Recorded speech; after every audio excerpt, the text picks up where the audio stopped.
Hi everyone, welcome to Harshit institute. ఈరోజు Eenadu paper and Hindu పేపర్లో ఉన్నటువంటి ఇంపార్టెంట్ ఆర్టికల్స్ ఏమున్నాయో ఒకసారి చూద్దాం. ఫస్ట్ వన్, రైట్, ఎన్నికల్లో పోటీ ప్రాథమిక హక్కేమి కాదు అని చెప్పేసి సుప్రీంకోర్టు ఆఫ్ ఇండియా స్పష్టీకరించింది అనే ఒక ఆర్టికల్ చూసినట్లయితే, ఎన్నికల్లో పోటీ చేయటం అనేది ఇక్కడ వచ్చేసరికి మనము సాధారణ న్యాయ వ్యవస్థ హక్కు పరిధిలోనికి రాదు అని చెప్పేసి చెప్పడం జరిగిందండి. సో రాజ్యసభ ఎన్నికల్లో తన నామినేషన్ను అధికారులు స్వీకరించలేదంటూ ఒక వ్యక్తి ఈ ఏడాది ప్రథమార్థంలో ఢిల్లీ హైకోర్టును ఆశ్రయించారు. సో తన్ని రాజ్యసభ ఎన్నికల్లో తన నామినేషన్ అధికారులు స్వీకరించలేదు అని చెప్పేసి ఇతను ఢిల్లీ హైకోర్టులో ఒక పిటిషన్ వేశారండి. ఈ పిటిషన్లో సుప్రీంకోర్టు ఆఫ్ ఇండియా ఏమని కీలకమైన వ్యాఖ్యలు చేసింది అంటే, ఎన్నికల్లో పోటీ చేసే హక్కు అనేటిది ప్రాథమిక హక్కేమి కాదు అని చెప్పడం జరిగిందనమాట. చూసినట్లయితే ఎన్నికల్లో పోటీ చేయడం అనేది ప్రాథమిక హక్కు కాదు, అది సాధారణ న్యాయ హక్కు కూడా కాదు, ఇట్ ఈజ్ ఏ శాసనం ద్వారా లభించిన హక్కు మాత్రమే అని చెప్పేసి తీర్పునివ్వడం జరిగింది. సో మనకి గ్రూప్ 2 పాయింట్ ఆఫ్ వ్యూలో ప్రాథమిక హక్కుల్లో కానిదేంటి అయినది ఏంటి అని చెప్పేసి అడగడానికి ఎక్కువగా స్కోప్ ఉంటుంది. సో ఎన్నికల్లో పోటీ చేసే హక్కు, దీనికి సంబంధించి సరి అయిన వివరణ ఇవ్వండి అని చెప్పేసి అంటాడు. మనకి ఆప్షన్లో ఉన్నట్టయితే ఇది ప్రాథమిక హక్కు అంటాడు, ఇది సాధారణ న్యాయ హక్కు అంటాడు. అవన్నీ కాదండి, ఇదేంటంటే ప్రాథమిక హక్కు కాదు, సాధారణ న్యాయ హక్కు కూడా కాదు, ఇది జస్ట్ శాసనం ద్వారా లభించిన హక్కు మాత్రమే అని చెప్పేసి సుప్రీంకోర్టు ఆఫ్ ఇండియా తీర్పునివ్వడం జరిగింది. అయితే ఇదేంటి అంటే, ఈ యొక్క నామినేషన్ ఏదైనా రాజ్యసభలో నామినేట్ దాఖలు చేయాలంటే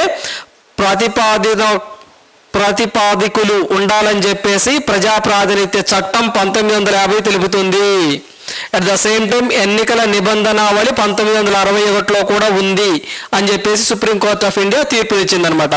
సో ఇక్కడ మనం మెయిన్గా గుర్తుంచుకోవాల్సిన విషయం ఏంటంటే, ఎవరైతే రాజ్యసభకు పోటీ చేయాలనుకుంటారో వాళ్ళని ప్రాతినిధ్యము అంటే ప్రజా ప్రాతినిధ్య చట్టం 1950 ప్రకారము కొంతమంది వ్యక్తులు ప్రతిపాదించాలన్నమాట. వాళ్ళు ఏంటంటే 20 మెంబర్స్, ఒక 20 మెంబర్స్ సంతకాలు చేయాలి, ఇంకో 20 మెంబర్స్ దాన్ని బలపరచాలి. అంటే ఓవరాల్గా మొత్తం 40 మెంబర్స్ అనేది వీళ్ళు సపోర్ట్ చేస్తూ ఉండాలి. అలా ఉండాలి అని చెప్పేసి ఏ చట్టంలో ఉందంటే ప్రజా ప్రాతినిధ్య చట్టం 1950లో ఉంది. అలాగే ఎన్నికల నిబంధనావళి 1961లో కూడా ఉంది. సో ఇలాంటివి కూడా మనకి రీసెంట్గా తెలంగాణ ప్రిలిమ్స్ ఎగ్జామ్లో అడగడం జరిగిందండి. That is very very important పాలిటీలో చూసుకున్నట్లయితే. సో నెక్స్ట్ వన్, అస్తిత్వంలో లేని 86 రాజకీయ పార్టీల రద్దు అని చెప్పేసి ఒక ఆర్టికల్ ఇవ్వడం జరిగింది. ఇక్కడ చూసినట్లయితే అస్తిత్వంలో లేని 86 గుర్తింపు లేని పార్టీలను కేంద్ర ఎన్నికల సంఘం రాజకీయ పార్టీల జాబితా నుంచి తొలగించింది. Very very important. అలాగే క్రియాశీలకంగా లేని కారణంగా మరొక 253 రాజకీయ పక్షాలకు పార్టీ పరంగా లభించే ప్రయోజనాలపై నిషేధం విధించింది అని చెప్పేసి కూడా ఈ ఆర్టికల్లో చెప్పడం జరిగింది. సో ఇక్కడ మనం గుర్తుంచుకోవాల్సింది ఏంటి అంటే, ఇది వచ్చేసరికి ఏవైనా రాజకీయ పార్టీలు రద్దు చేసే అధికారము ఈ యొక్క ఎలక్షన్ కమిషన్కు ఉంది. అయితే ఇది ఏంటి అంటే, ఇది ఏ చట్టం ద్వారా దానికి ఆ పవర్స్ ఉంటాయి ఎలక్షన్ కమిషన్కి అంటే, ఎన్నికల చిహ్నాల ఉత్తర్వు 1968. సో ఎన్నికల చిహ్నాల ఉత్తర్వు 1968 ప్రకారము చీఫ్ ఎలక్షన్ కమిషన్కు కొన్ని పార్టీలను రద్దు చేసే అధికారం ఉంది అని చెప్పేసి మనం తెలుసుకోవాలన్నమాట. సో ఇంకా మనం ఏం చెప్పుకోవచ్చు అంటే, చీఫ్ ఎలక్షన్ కమిషనర్కి హెడ్ క్వార్టర్ వచ్చేసరికి న్యూఢిల్లీలో ఉంటుంది, అది కూడా చెప్పుకోవాలి. అట్ ద సేమ్ టైం మనకి చీఫ్ ఎలక్షన్ కమిషన్ని ప్రెసిడెంట్ ఆఫ్ ఇండియా ఎలక్ట్ చేస్తారు అని కూడా మనం తెలుసుకోవాలన్నమాట. సో ఇక్కడ పాయింట్ వచ్చేసరికి ఎన్నికల చిహ్నాల ఉత్తర్వు 1968 ప్రకారము మొత్తం రాజకీయ పార్టీలు రద్దు చేసే అధికారము ఎలక్షన్ కమిషన్కు ఉంది అని చెప్పుకోవాలి. ఇప్పుడు దాకా ఇప్పటి వరకు 537 రాజకీయ పార్టీలపై చర్యలు తీసుకున్నట్లయింది. Very very important. రాజకీయ పార్టీల జాబితాలో నుంచి ఇప్పటి వరకు 537 రాజకీయ పార్టీలకు తొలగించారు. అని చెప్పేసి ఈ ఆర్టికల్లో రాయడం జరిగిందండి. It is very very important. మనకి ప్రీవియస్ ఎగ్జామ్లో మొత్తం జూన్ టు ఆగస్ట్ నాటికి మొత్తం రాజ్యసభ సీట్లకు ఎన్నికలు జరిగాయి అని చెప్పేసి ప్రీవియస్ ఎగ్జామ్లో జరిగింది. ఇలాంటి క్వశ్చన్స్ ఏనండి. ఇప్పటి వరకు మొత్తం 537 పార్టీలపై చర్యలు తీసుకున్నారు. ఏ చట్టం ప్రకారం అంటే ఎన్నికల చిహ్నాల ఉత్తర్వు చట్టం 1968 ప్రకారం. So this is very very important. Polity బిట్గా కూడా మనం దీన్ని కన్సిడర్ చేయొచ్చు అనమాట. So next one, right. ఈ ఆర్టికల్ చూసినట్లయితే మనం ఈరోజు ప్రముఖంగా హిందూ పేపర్ ఎడిటోరియల్లో వచ్చిన ఆర్టికల్. ఇది ఒకసారి చూసినట్లయితే మనకి India to hold G20 summit in 2023. ఈ యొక్క G20 గురించి నిన్న మన ఒక వీడియోలో చెప్పుకోవడం జరిగింది. సో 2020 ఇక గ్రూప్ ఆఫ్ 20ని 2022లో ఏ కంట్రీ హోస్ట్ చేసింది, 2023లో మన ఇండియాలో హోస్ట్ చేయబోతుంది, 2024లో బ్రెజిల్లో దీన్ని కండక్ట్ చేయబోతున్నారు. సో ఇక్కడ ప్రథమంగా చూసినట్లయితే మనం Bangladesh, UAE, Singapore, Spain, Mauritius, Oman will be the guest countries. So ఇండియాలో 2023 ఢిల్లీలో జరుగుతున్నటువంటి సమ్మిట్కి బంగ్లాదేశ్ని, UAEని, సింగపూర్ని, స్పెయిన్ని అండ్ మారిషియస్ని, ఒమన్ని మనం చీఫ్ గెస్ట్గా ఇన్వైట్ చేయబోతున్నాము అని చెప్పేసి ఈ ఆర్టికల్లో రాయడం జరిగిందండి. సో ఇది మనం వచ్చేసరికి December 1, 2022 నుంచి November 30, 2023 వరకు ఇండియా అనేది G20కి హెడ్గా ఉంటుంది అని కూడా మనకి ఈ ఆర్టికల్ ద్వారా తెలుసుకోవాలన్నమాట. సో మనకి మొత్తము ఈ యొక్క G20కి హెడ్ క్వార్టర్ అంటూ ఏం లేదండి.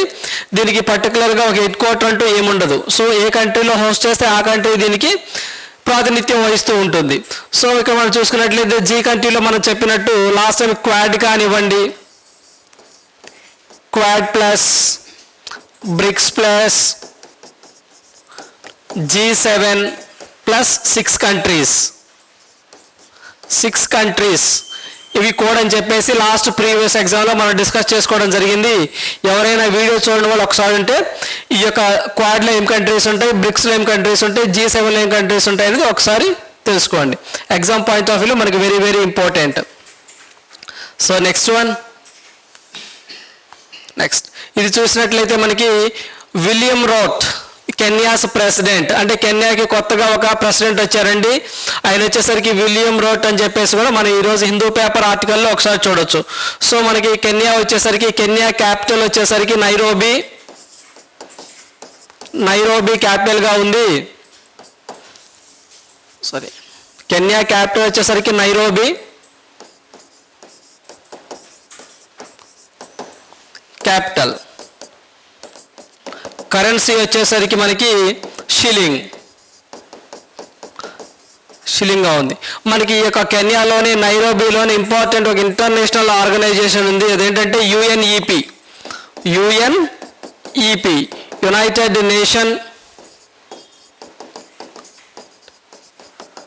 Nation Environmental programme.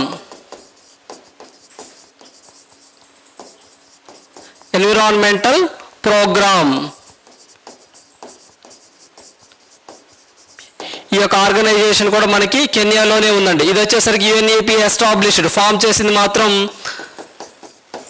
1972. ప్రీవియస్ ఎగ్జామ్లో చాలా ఎగ్జామ్లు అడిగారండి. UNEP హెడ్ క్వార్టర్ ఎక్కడ ఉందంటే దట్ ఈస్ కెన్యా, నైరోబీ అక్కడ ఉంది. ఎస్టాబ్లిష్ ఎప్పుడు చేశారంటే 1972.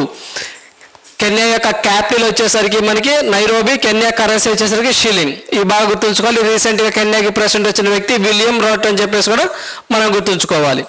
సో ఇవ్వండి ఈరోజు ఉన్నటువంటి important current events. Thank you, all the best.